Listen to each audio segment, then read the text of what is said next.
ইরানের মোকাবেলায় ক্রমেই চ্যালেঞ্জের মুখোমুখি হতে যাচ্ছে ইসরায়েল। ইরানের হামলা ঠেকাতে খুব দ্রুতই প্রতিরক্ষা ক্ষেপণাস্ত্র সংকটে পড়তে যাচ্ছে ইসরায়েল। আগামী 10 থেকে 12 দিনের মধ্যেই ইসরায়েলের প্রতিরক্ষা শক্তি শেষ হয়ে যেতে পারে। বুধবার ওয়াল স্ট্রিট জার্নালের বরাতে টাইমস অব ইসরায়েলের এক প্রতিবেদনে এ তথ্য জানানো হয়েছে। মঙ্গলবার ওয়াশিংটন পোস্টের এক প্রতিবেদনে মার্কিন ও ইসরায়েলি গোয়েন্দা সূত্রের বরাতে বলা হয়েছে, ইরানের বর্তমান হামলার হারে ইসরায়েল তার বিমান প্রতিরক্ষা ব্যবস্থা 10 থেকে 12 দিন পর্যন্ত টিকিয়ে রাখতে পারবে। এরপর তাদের মার্কিন যুক্তরাষ্ট্রের কাছ থেকে সরাসরি সহায়তার প্রয়োজন হবে। প্রতিবেদনে বলা হয়েছে, ইসরায়েল কিছু ক্ষেপণাস্ত্র খোলা এলাকায় পড়তে দিচ্ছে।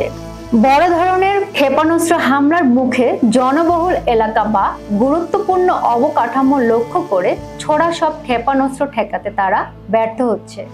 ইরানের ওপর সরাসরি মার্কিন হামলা হলে ইসরায়েলের বিরুদ্ধে আরো বড় পাল্টা হামলা হতে পারে।